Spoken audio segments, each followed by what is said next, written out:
ہم وہی کہیں گے جو ہمارا دین ہم کو بتاتا ہے، عمل کرو تو تمہارا بھلا ہے۔ والصلاة والسلام على سید الانبیاء والمرسلین، اما بعد فاعوذ باللہ من الشیطان الرجیم، بسم اللہ الرحمن الرحیم۔ ان اللہ وملائکتہ یصلون علی النبی یا ایہا الذین آمنوا صلوا علیہ وسلموا تسلیما۔ اللہم صل علی سیدنا وشفیعنا وحبیبنا ومولانا محمد وبارک وسلم صلاة وسلاما علیک یا رسول اللہ صلی اللہ تعالی علیہ وسلم۔ قل یا عبادی الذین اسرفوا علی انفسہم لا تقنطوا من رحمت اللہ ان اللہ یغفر الذنوب جمیعا انہ هو الغفور الرحیم۔ تم فرماؤ اے میرے وہ بندوں جنہوں نے اپنی جانوں پر زیادتی کی، اللہ کی رحمت سے نا امید نہ ہو، بے شک اللہ سب گناہ بخش دیتا ہے، بے شک وہی بخشنے والا مہربان ہے۔ یہ آیت کریمہ ایسی آیت کریمہ ہے جس نے گنہگاروں کو ایسی تسلی دی کہ ان کے گناہوں کا بوجھ ہی ہلکا ہو گیا۔ یہ آیت کریمہ کب نازل ہوئی اس کے بارے میں مفسرین کے چند اقوال ہیں۔ ایک قول یہ ہے کہ حضرت عبداللہ ابن عباس رضی اللہ تعالی عنہما بیان کرتے ہیں کہ جب یہ آیت نازل ہوئی کہ آپ کہیے اے میرے وہ بندوں جو اپنی جانوں پر زیادتی کر چکے ہو، اللہ کی رحمت سے مایوس نہ ہو، تو مکہ والوں نے کہا کہ محمد صلی اللہ تعالی علیہ وسلم یہ کہتے ہیں کہ جو لوگ بتوں کی عبادت کرتے ہیں، اللہ کا شریک قرار دیتے ہیں، ناحق قتل کرتے ہیں، اس کی بخشش نہیں ہوگی، تو ہم کیسے ہجرت کریں اور کیسے ہم لوگ اسلام لائیں؟ حالانکہ ہم نے تو بتوں کی عبادت کی ہے اور ہم نے تو قتل بھی کیا ہے۔ تب اللہ تبارک و تعالیٰ نے یہ آیت کریمہ نازل فرما کر کے بتا دیا کہ میری رحمت سے مایوس مت ہو، بے شک اللہ تمام گناہوں کو بخش دیتا ہے۔ تو اس موقع پر یہ آیت کریمہ نازل ہوئی۔ اور ایک روایت میں یہ ہے کہ حضرت عبداللہ ابن عمر رضی اللہ تعالی عنہما بیان کرتے ہیں کہ ہم صحابہ کرام یہ کہا کرتے تھے کہ ہماری ہر نیکی قبول کی جائے گی۔ تو جب ہم یہ کہتے تھے ہماری ہر نیکی قبول کی جائے گی تو اللہ نے یہ آیت کریمہ نازل فرمائی وَلَا تُبْطِلُوا أَعْمَالَكُمْ، اپنے اعمال کو باطل مت کرو۔ تو پھر ہم نے کہا کہ ہمارے نیک اعمال کس وجہ سے باطل ہوں گے؟ تو کہا کہ ناجائز کام اور بے حیائی کے کام ہمارے نیک کاموں کو باطل کر دیتے ہیں۔ تو پھر ہم کسی شخص کو کوئی ناجائز کام یا بے حیائی کا کام کرتے دیکھتے تھے تو کہتے تھے ان اللہ لا ہم کہتے تھے کہ وہ ہلاک ہو جائے گا۔ تو اللہ تعالیٰ نے یہ آیت کریمہ نازل فرمائی ان اللہ لا یغفر ان یشرک بہ ویغفر ما دون ذلک لمن یشاء، بے شک اللہ ان کو بخش دے گا، ان کے ساتھ جو شریک کرتے ہیں ان کو نہیں بخشے گا۔ یعنی اللہ تعالیٰ ان کو بخش دے گا جو شرک نہیں کرتے ہیں، اور جو شرک کرتے ہیں اللہ ان کو نہیں بخشے گا۔ پھر اللہ تعالیٰ نے یہ آیت کریمہ نازل فرمائی تو ہم نے یہ کہنا چھوڑ دیا کہ اللہ کی رحمت سے مایوس نہ ہو، اللہ جس کو چاہتا ہے اس کو معاف فرما دیتا ہے۔ تو یہ دو شان نزول تھے۔ ایک تیسرا شان نزول یہ ہے کہ حضرت عبداللہ ابن عباس رضی اللہ تعالی عنہما بیان کرتے ہیں رسول اللہ صلی اللہ تعالی علیہ وسلم نے حضرت امیر حمزہ رضی اللہ تعالیٰ عنہ کے قاتل وحشی کی طرف کسی کو بلانے کے لیے بھیجا اور اسے اسلام کی دعوت دی۔ تو حضرت وحشی نے جواب دیا کہ اے محمد صلی اللہ علیہ وسلم آپ مجھے اپنے دین کی کس طرح دعوت دے رہے ہیں؟ حالانکہ آپ تو یہ کہتے ہیں کہ جس نے قتل کیا یا شرک کیا یا زنا کیا اس کو بہت گناہ ہوگا، قیامت کے دن اس کو ڈبل عذاب ہوگا، وہ ہمیشہ عذاب میں رہے گا، اور میں تو یہ سارے کام کر چکا ہوں، تو آپ مجھے اسلام کی دعوت کیسے دے رہے ہیں؟ تو کیا میرے لیے کوئی چھٹکارے کی راہ ہے؟ تو اللہ تعالیٰ نے یہ آیت کریمہ نازل فرمائی کہ الا من تاب وآمن وعمل صالحا فاولئک یبدل اللہ سیئاتہم حسنات وکان اللہ غفورا رحیما، مگر جس نے توبہ کی اور ایمان لایا اور اس نے نیک اعمال کیے تو اللہ اس کی برائیوں کو بھی نیک اعمال سے بدل دے گا، اور اللہ بہت بخشنے والا بہت مہربان ہے۔ جب یہ آیت کریمہ حضرت وحشی نے جب سنی تو کہنے لگے کہ اے محمد صلی اللہ علیہ وسلم یہ تو بہت سخت شرط ہے کہ ایمان لانے کے بعد جو نیک کام کرے گا وہ بخشا جائے گا، ہو سکتا ہے کہ میں اس شرط کو پورا نہیں کر سکوں۔ ایمان لانے کے بعد میں نیک اعمال نہیں کر سکوں، تو اللہ نے پھر یہ آیت کریمہ نازل فرمائی، ان اللہ لا یغفر ان یشرک بہ ویغفر ما دون ذلک لمن یشاء، بے شک اللہ اس کو نہیں بخشے گا کہ اس کے ساتھ شرک کیا جائے، اور اس سے کم گناہ جس کے لیے چاہے بخش دے گا۔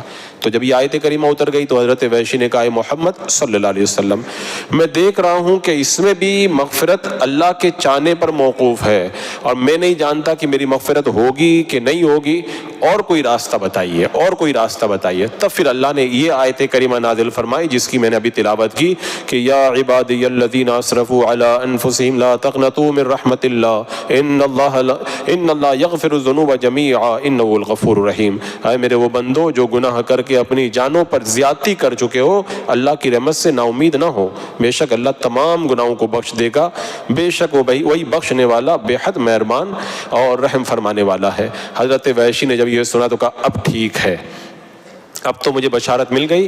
پھر وہ میرے آقا علیہ السلام کی خدمت میں حاضر ہوئے اور ایمان لے آئے۔ تو لوگوں نے کہا یا رسول اللہ، اگر ہم بھی وحشی کی طرح کوئی گناہ کر بیٹھیں تو کیا ہمارے لیے بھی یہی بشارت ہے؟ یہ بعد میں اگر اللہ کی رحمت سے ہم لوگ مایوس نہ ہوں، تب اللہ کے رسول علیہ السلام فرمایا یہ حکم تمام مسلمانوں کے لیے عام ہے۔ اب آپ دیکھیں اس آیت کریمہ میں کتنی بڑی بشارت ہے، بڑے بڑے گنہگاروں کو بشارت دی جا رہی ہے کہ تم گھبراؤ نہیں، اللہ کی رحمت سے مایوس مت ہو جاؤ، اللہ کی بارگاہ میں آؤ، رب معاف فرمانے والا ہے۔ تو اللہ کی رحمت سے بالکل مایوس ہو جانا یہ اس وقت ہوتا ہے جب فطرت سلیمہ اور اللہ پر ایمان لانے کی صلاحیت ختم ہو جاتی ہے، اور اللہ نے تو بندوں کو وقت غرغرہ تک، یعنی روح جب تک حلق میں نہ آ جائے تب تک توبہ کی مہلت عطا فرمائی ہے۔ اور اس آیت کریمہ میں اللہ تبارک و تعالیٰ نے تمام مسلمانوں کو بتا دیا اللہ گناہوں کی مغفرت کا وعدہ فرماتا ہے، چاہے چھوٹے گناہ ہوں یا بڑے گناہ ہوں، چاہے گناہوں کی تعداد سمندر کے جھاگ کے برابر ہو، درخت کے پتوں کے برابر ہو، ریت کے ذروں کے برابر ہو، آسمان کے ستاروں سے بھی زیادہ ہو، تب بھی اللہ تعالیٰ تم کو معاف کر دے گا۔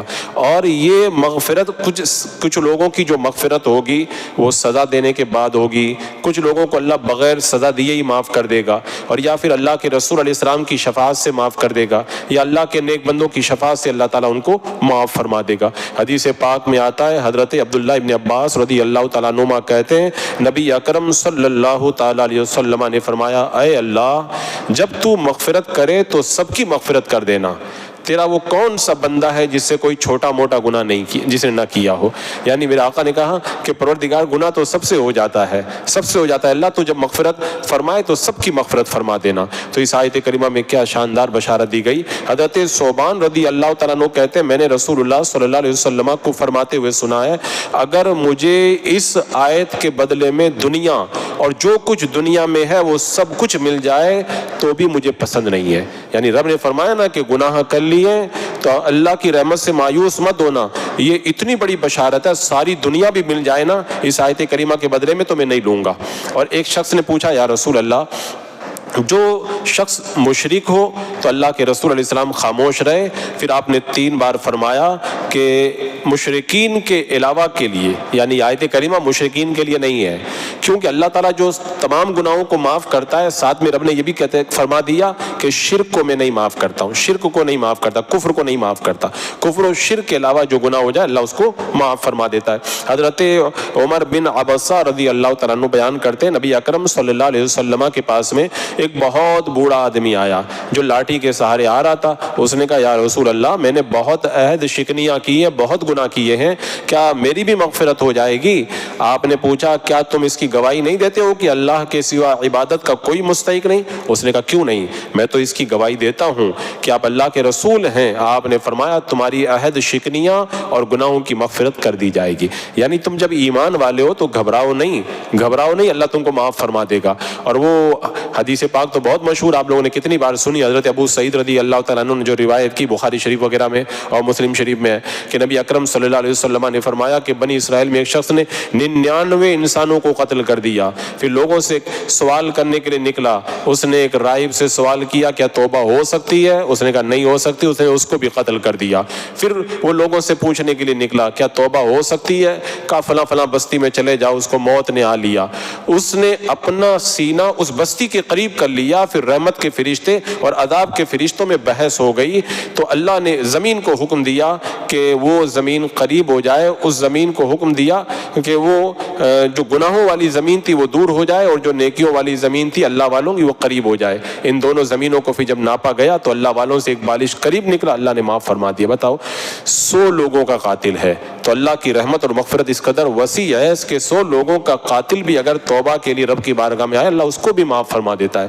قرآن پاک میں مومنین کی مغفرت کے متعلق بہت ساری آیتیں ہیں، جیسے یہ آیت کریمہ کہ ان اللہ لا یغفر ان یشرک بہ ویغفر ما دون ذلک لمن یشاء۔ اس آیت کریمہ میں رب نے جو بتایا نا شرک کے علاوہ سب کچھ معاف کر دیتا ہے، یہ کتنی بڑی بشارت ہے۔ اور نبی اکرم صلی اللہ علیہ وسلم کے بارے میں رب نے فرمایا وَلَسَوْفَ يُعْتِيكَ رَبُّكَ فَتَرْضَىٰ، ان قریب آپ کا رب آپ کو اتنا دے گا کہ آپ راضی ہو جائیں گے۔ حضرت عبداللہ بن عباس کہتے ہیں کہ اللہ کے رسول تو اس وقت راضی ہوں گے جب ساری امت جنت کے اندر چلی جائے گی۔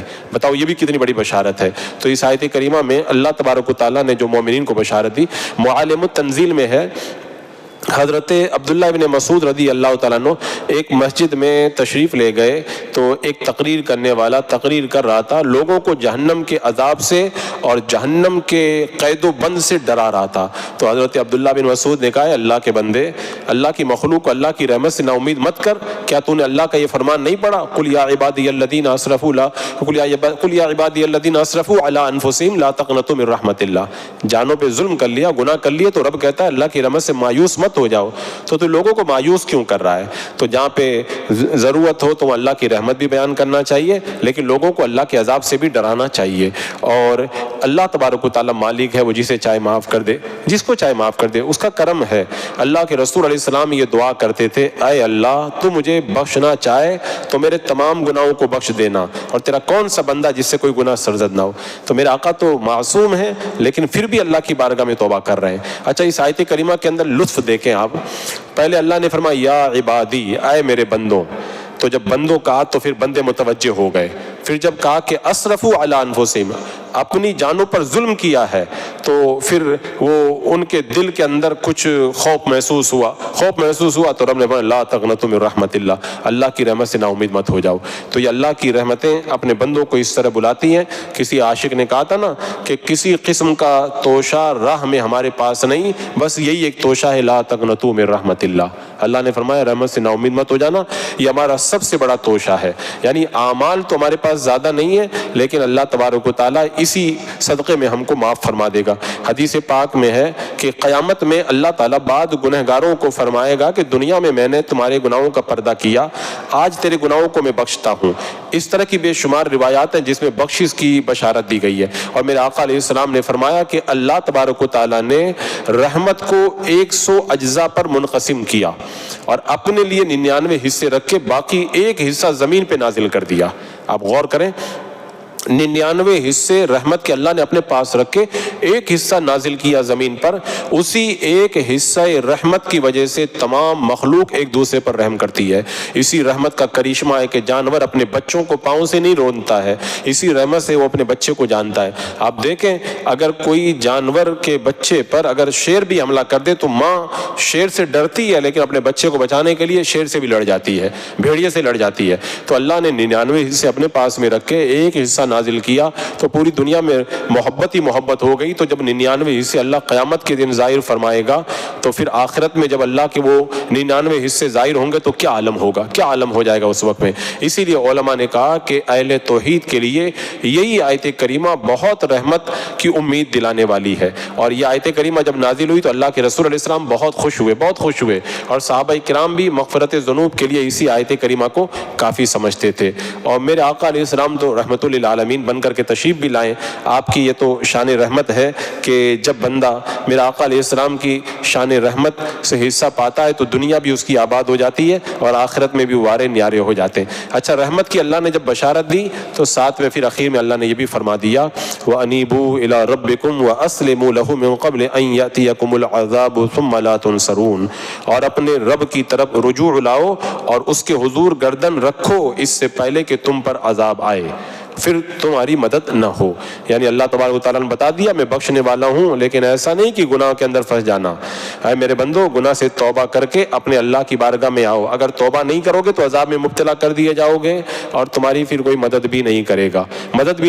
حضرت ابراہیم بن ادم رضی اللہ تعالیٰ عنہ کہتے ہیں جب بندہ توبہ میں اخلاص کرنے کے بعد منیب بنتا ہے تو اس کے لیے انابت توبہ کا دوسرا درجہ ہو جاتا. پہلے توبہ کرتا ہے اور توبہ کرنے کے بعد میں اللہ کی بارگاہ میں آ جاتا ہے تو پھر اللہ کی رحمتیں اس کے اوپر برس پڑتی ہیں. بسم اللہ الرحمن الرحیم.